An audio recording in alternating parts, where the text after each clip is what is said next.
Em nome do Pai, do Filho e do Espírito Santo. Amém. E o anjo do Senhor anunciou a Maria, ela concebeu do Espírito Santo. Ave Maria, cheia de graça, o Senhor é convosco. Bendita sois vós entre as mulheres e bendito é o fruto do vosso ventre, Jesus. Santa Maria, Mãe de Deus, rogai por nós, pecadores, agora e na hora de nossa morte. Amém. Eis aqui a serva do Senhor, faça-se em mim segundo a vossa palavra. Ave Maria, cheia de graça, o Senhor é convosco. Bendito sois vós entre as mulheres, e bendito é o fruto do vosso ventre, Jesus. Santa Maria, Mãe de Deus, rogai por nós, pecadores, agora e na hora de nossa morte. Amém. E o Verbo divino se fez carne e habitou entre nós. Ave Maria, cheia de graça, o Senhor é convosco. Bendita sois vós entre as mulheres, e bendito é o fruto do vosso ventre, Jesus. Santa Maria, Mãe de Deus, rogai por nós, pecadores, agora e na hora de nossa morte. Amém. Rogai por nós, Santa Mãe de Deus, para que sejamos dignos das promessas de Cristo. Oremos, infundi, Senhor, em nossas almas a vossa graça, como vos pedimos, para que nós, que pela anunciação do anjo, viemos a saber o mistério de vossa encarnação, paixão e morte de cruz, chegamos um dia à glória eterna dos céus, pelo mesmo Cristo, Senhor nosso. Amém. Caríssimos irmãos e irmãs, nesta quarta-feira iniciamos com as cinzas justamente o nosso tempo quaresmal. Este tempo de penitência, jejum, oração, para que nós possamos assim nos aproximar do Senhor. O que a Quaresma nos prepara? Como bem sabemos, nos prepara para a Páscoa, para a festa da Páscoa. Mas meditemos um pouquinho mais sobre aquilo que devemos de viver ao longo desses 40 dias e ao longo de toda a nossa vida. Primeiro ponto, recordemos, é um tempo de conversão, tempo de penitência. Nós devemos de nos converter verdadeiramente a Deus. É o tempo forte da igreja que nos leva a esse sentido quase como um tempo de retiro. E devemos de ver que, em certo modo, se encerra nossa vida nesse período de 40 dias em preparação para a Páscoa. 40 dias lembra, primeiramente, como podemos bem recordar, um tempo de conversão, um tempo da graça de Deus. Se recordarmos de Nínive, ainda há 40 dias esta cidade será destruída e o povo se arrepende de seus pecados, se converte, muda a sua maneira de agir e pensar, e Deus se volta a eles com amor, com misericórdia, e assim se arrepende de fazer mal contra Nínive. Assim também é a nossa vida. Assim também é este número 40 em nossas vidas. É o tempo de luta contra o mal, que não dura somente esses 40 dias, mas dura ao longo da nossa vida inteira. Acaso esqueceis que estáis lutando contra os espíritos das trevas, como nos dizem as Escrituras? E não é somente em algum momento, mas ao longo da nossa vida inteira, essa luta, esta batalha. Nos recorda os 40 anos do povo no deserto, nos recorda os 40 dias de jejum de Jesus, e esta preparação para a Páscoa. Enquanto para o povo de Israel era a passagem da escravidão à liberdade, para nós é também a passagem da vida velha à vida nova em Jesus Cristo, a vida eterna, que nós esperamos que um dia seja plena na glória dos céus. E assim que possamos viver bem este tempo quaresmal que hoje se inicia. Recordemos que as cinzas recordam a nossa condição. Tu és pó, e ao pó hás de voltar. Se falta em nós o Espírito de Deus, se falta em nós esta vida divina que o Senhor nos concedeu através de seu Filho, através da sua encarnação, paixão, morte e ressurreição, nós somos pó, nós somos cinza. Somente temos vida verdadeira em nós se o Espírito Santo age através de nós. que realmente esse Espírito Santo possa se manifestar de forma plena e nos preparar não só para viver dignamente a Santa Páscoa que celebraremos em 40 dias, mas também para viver plenamente esta Páscoa, esta passagem da nossa vida rumo à eternidade, nos convertendo verdadeiramente ao Senhor. E recordemos, conversão é metanoia, é mudar a mentalidade, é pensar como Deus pensa, agir como Ele espera de cada um de nós. E sejamos introduzidos a este tempo justamente pela liturgia da palavra que hoje nos é proposta pela Santa Missa. A primeira leitura, tirada do livro de Joel, nos mostra o que agora diz o Senhor: voltai para mim com todo o vosso coração, com jejuns, lágrimas e gemidos. Rasgai o coração e não as vestes, e voltai para o Senhor vosso Deus. Ele é benigno e compassivo, paciente e cheio de misericórdia, inclinado a perdoar o castigo. Nós devemos de, justamente, nos voltar ao Senhor Deus de todo o coração. Não somente de forma exterior, como vai dizer o próprio Jesus no Evangelho, hipócritas, ou seja, atores.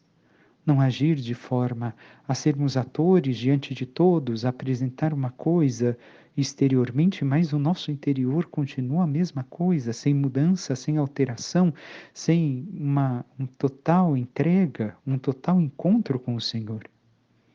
E nós temos voltado ao Senhor com todo o nosso coração? E recordemos, coração não é somente sentimento, não é somente a área das emoções, mas no Antigo Testamento é todo o ser, é a área da consciência.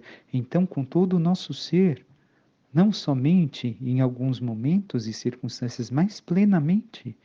E é isso que temos vivido na nossa vida. Se não temos, nos esforcemos agora com a Quaresma, nos preparemos dignamente.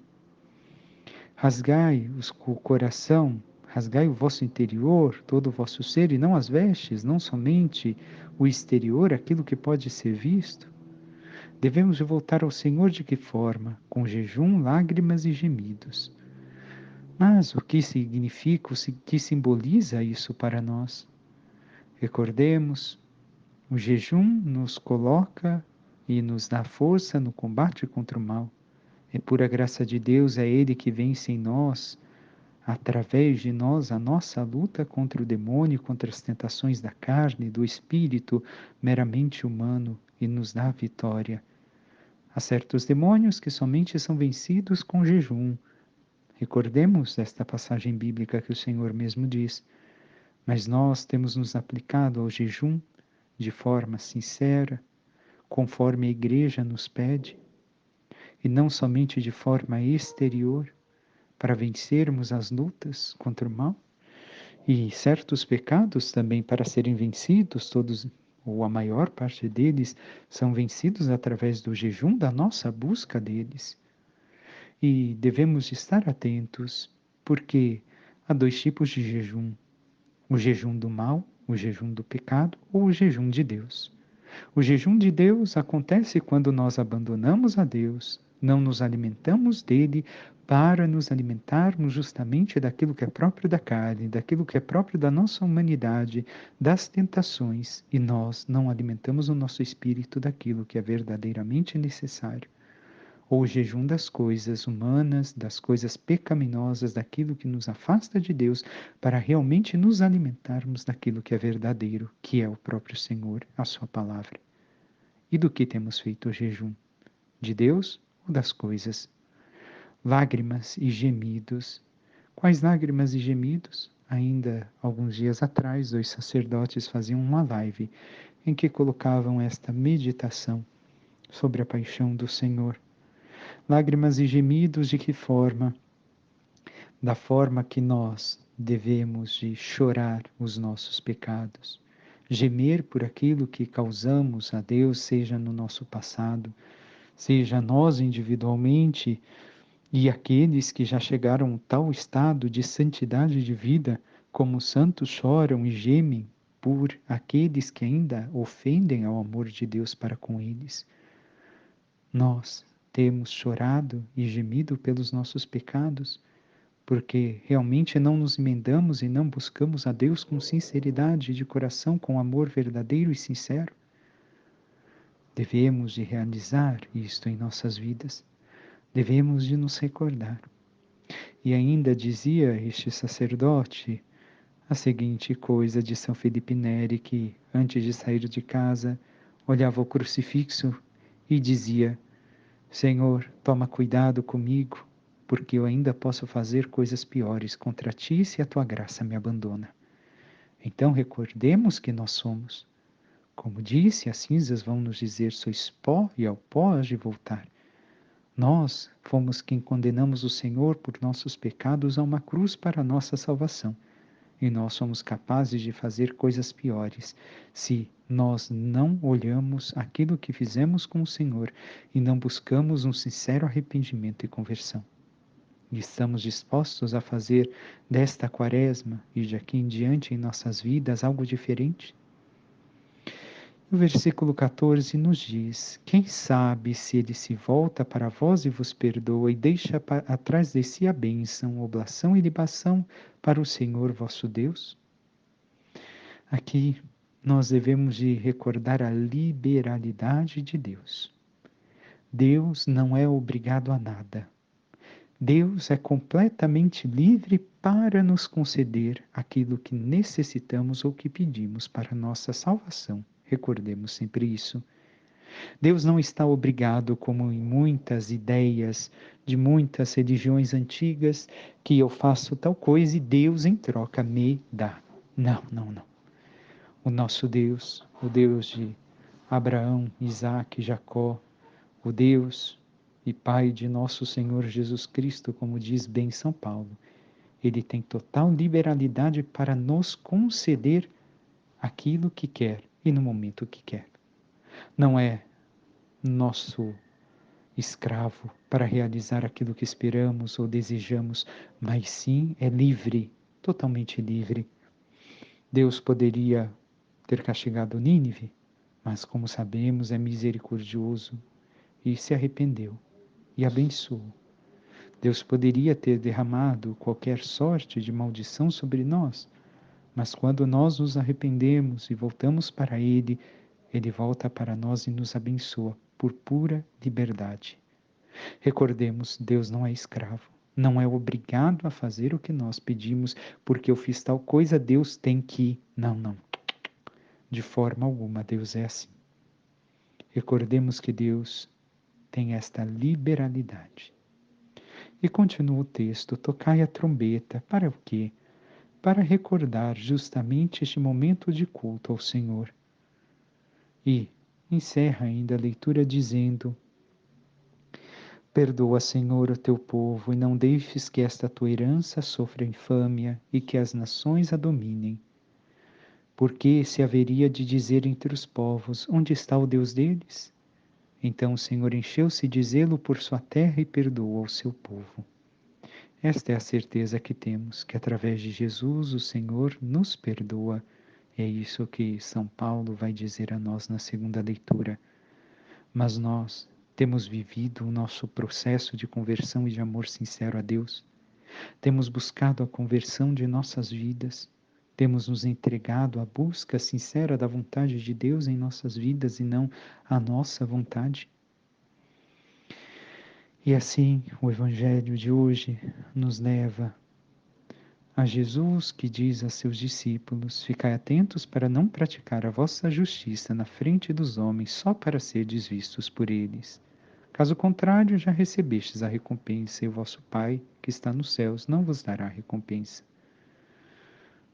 Primeira coisa que Jesus nos introduz, mais uma vez, como vai dizer mais adiante: hipócritas, atores.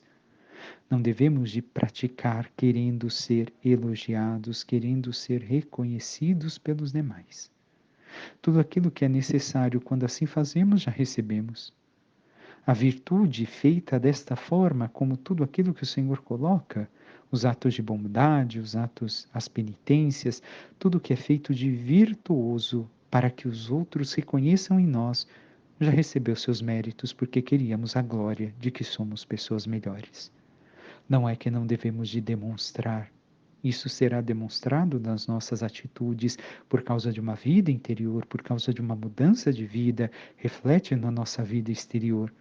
Mas não devemos de praticar para sermos olhados, para sermos reconhecidos como hoje está tanto em voga nas redes sociais, não é verdade?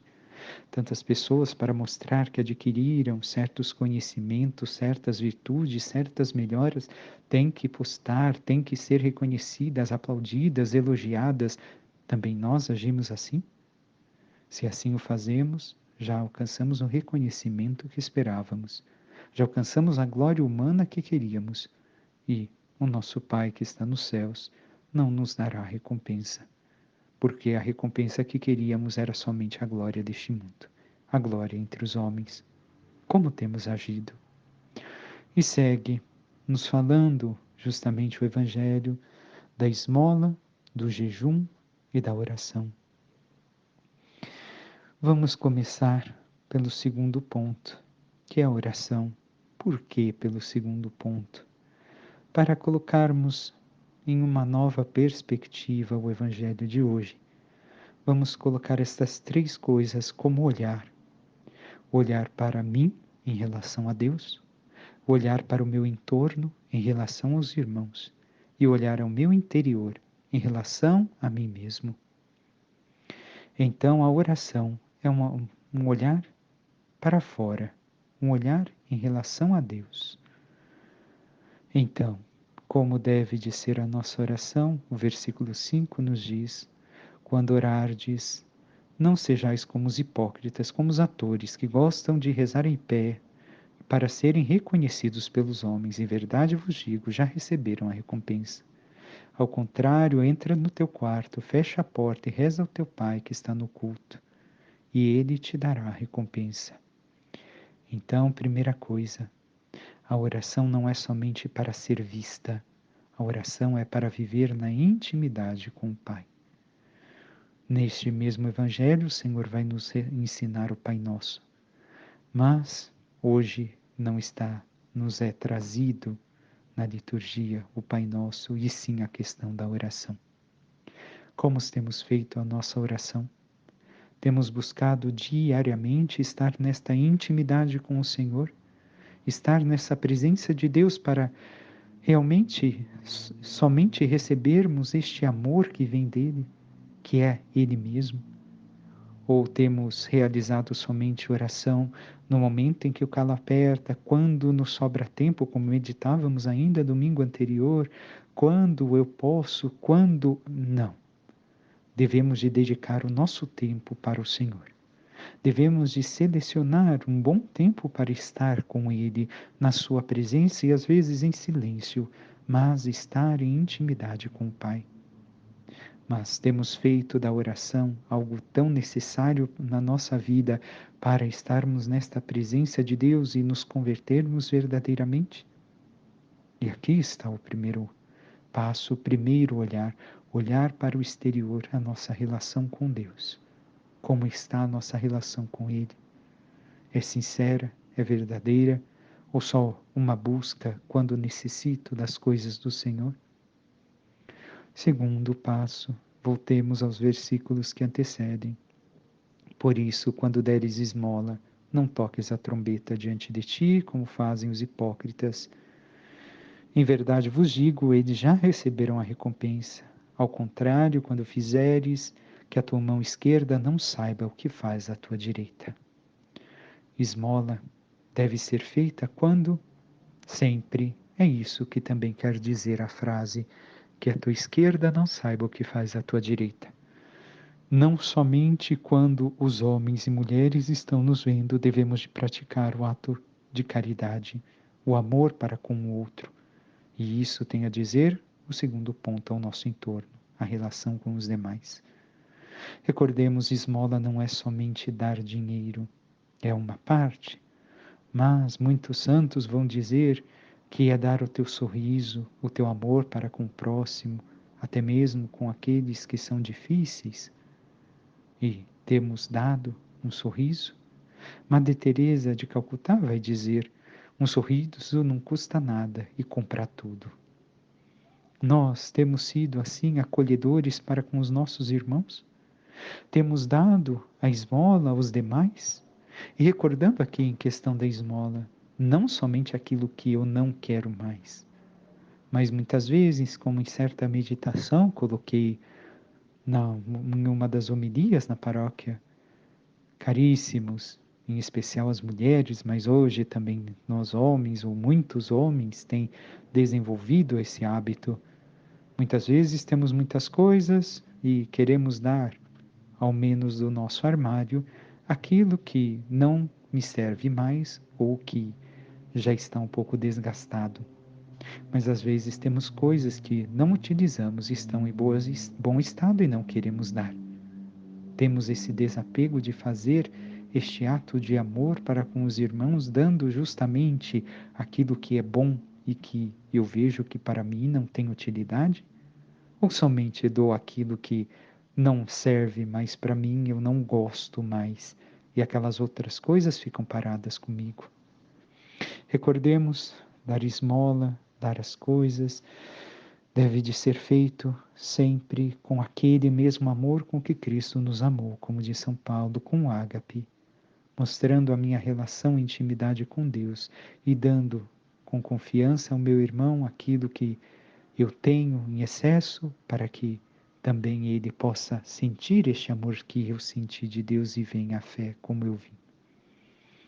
E por fim, o jejum. Quando jejuardes, não fiqueis com o rosto triste, como os atores, como os hipócritas. Desfiguram o rosto para ser reconhecidos, já receberam sua recompensa. Tu, porém, quando jejuares, perfuma a cabeça e lava o rosto, para que os homens não vejam, mas somente teu Pai, que está nos céus, que está no oculto. E o teu Pai, que está escondido, te dará a recompensa. Jejum. O jejum, como dissemos ainda há pouco, do que temos jejuado. Devemos de realizar o jejum. É um ato que, de forma especial, nos ajuda no combate ao mal, no combate às tentações, no combate ao demônio, mas também em especial aqueles que sofrem com o pecado da gula. A forma de afrontar a gula é realizar o jejum. Mas temos praticado o jejum e recordando que o jejum é a todos que têm saúde dos 14 aos 60 anos, como diz o Catecismo da Igreja Católica. Temos realizado o jejum com certa frequência para combatermos o mal, para realizarmos as obras de Deus, para vencermos certos pecados que muitas vezes são tão fortes e nos atormentam tanto. Temos praticado o jejum, mas também com aquela capacidade de recordar que aquilo que eu jejuo, eu também dou ao próximo para que possa se alimentar. Não basta somente eu não comer, mas aquilo que realizo deve de ser realizado primeiro com fé. Porque o que Jesus está criticando da hipocrisia dos fariseus, dos mestres da lei e tudo mais, porque muitas vezes também para nós, e aqui é um cuidado que devemos de ter, se torna um hábito. Eu consigo fazer, eu sei realizar, eu pratico, mas se tornou um hábito de forma que eu não realizo mais com amor e fé. Que eu não realizo mais com aquela resiliência, com aquele chamado que o Senhor colocou para mim, para que eu me converta, para que eu mude a minha mentalidade, para que eu mude a minha vida. Cuidado, porque muitas vezes muitos católicos têm realizado estes atos porque conseguem, podem, têm a disponibilidade, mas esquecem de viver a fé. Esquecem de viver na fé, na oração, na entrega a Deus. E se isso acontece, estamos somente fazendo um ato exterior que não realiza nada de interior em nós, que não nos leva a crescer em Deus. E por fim, a segunda leitura de São Paulo aos Coríntios nos fala: em nome de Cristo nós vos suplicamos, deixai-vos reconciliar com Cristo. São Paulo vai utilizar imperativo para dizer que devemos de nos reconciliar e recordar daquilo que Deus fez. Aquele que não cometeu nenhum pecado, Deus o fez pecado por nós, para que ele para que nele nós nos tornemos justiça de Deus. Recordemos justiça, que também é colocado justamente no Evangelho, é praticar os mandamentos, é viver aquilo que o Senhor pede de nós. Para nós é viver a santidade que o Senhor nos deixou. É, assim, agora o momento favorável como encerra a leitura. É agora o dia da salvação. Não deixemos para depois. Mas nós temos nos reconciliado com o Senhor. Temos permitido que a sua graça nos transforme, temos recorrido ao sacramento da penitência, temos buscado aquilo que o Senhor quer de cada um de nós para que alcancemos a santidade, a salvação que esperamos. Que possamos, irmãos e irmãs, nesta quarta-feira de cinzas, iniciar o nosso caminho quaresmal, pedindo ao Senhor que transforme verdadeiramente o nosso coração para que possamos escutá-lo e obedecê-lo, como vai nos ensinar os textos da Semana Santa, em especial Sexta-feira Santa. Cristo se fez por nós obediente até a morte e morte de cruz. A verdadeira e plena obediência ao Pai, o cumprimento pleno dos seus mandamentos e ensinamentos é o que nos levará a viver a Páscoa. Não somente a Páscoa que celebramos em memória, tornando presente e real aquilo que Cristo viveu por nós, mas também a nossa Páscoa definitiva, quando chegar o momento oportuno. E o salmo que hoje nos é proposto é o 50. Que possamos rezar de modo especial este salmo, recordando a nossa condição, recordando que somos pó e que tantas vezes ofendemos a Deus. E como Davi, que é tido como aquele que compôs este salmo, assim como tantos outros, possamos nos arrepender de nossas faltas e voltar o nosso coração a Deus com humildade, para que, vivendo a santidade, arrependidos de nossos pecados, alcancemos a graça que o Senhor quer derramar sobre cada um de nós e alcancemos a salvação. E assim, irmãos e irmãs, que possamos hoje meditar a nossa condição de sermos pó sem o Espírito de Deus. É Ele que nos dá a vida. É Ele que dá a vida verdadeira. E a nossa condição é de pó. Nós necessitamos de Deus, necessitamos da sua graça para realmente vivermos a vida verdadeira, a vida que São João nos apresenta no seu Evangelho, que não é uma vida meramente biológica, mas uma vida eterna. Por intercessão de Maria Santíssima, que o Senhor Deus de bondade e misericórdia nos conceda a graça de voltarmos ao nosso interior, ao nosso coração ao longo desta quaresma que hoje iniciamos, e que, vivendo cada vez mais o caminho da penitência, o caminho da oração, o caminho do jejum, possamos realizar as obras que o Senhor Deus pede de cada um de nós, abandonando cada vez mais ao mal e ao pecado e fazendo crescer em nosso interior a vida da graça e da bondade e santidade, para que, vivendo tudo aquilo que o Senhor Deus espera de nós, alcancemos um dia a glória dos céus. Louvado seja o nosso Senhor Jesus Cristo, para que sempre seja louvado. Que Deus vos abençoe em nome do Pai, do Filho e do Espírito Santo. Amém. E recordo, irmãos e irmãs, não deixemos de praticar as penitências que nos são prescritas pela Igreja, em especial também a abstinência da carne, não somente hoje, que é dia de jejum e abstinência, mas também a abstinência da carne todas as sextas-feiras, como nos pede o Catecismo da Igreja Católica, e também o jejum de Sexta-feira Santa, que possamos praticar aquilo que nos é pedido, mas com fé, não somente como um ato exterior, mas com a fé que nos é pedida. E busquemos conhecer as penitências também que podemos fazer. Não se esqueçam de propor quais são as coisas que eu quero mudar para viver uma vida nova em Cristo nesta Páscoa. E nos apliquemos, não coloquemos em exageros, mas de 1 a 3 propósitos, aquilo que necessitamos mudar imediatamente em nossas vidas para que Deus seja tudo em nós. Deus os abençoe e até domingo, se Deus quiser.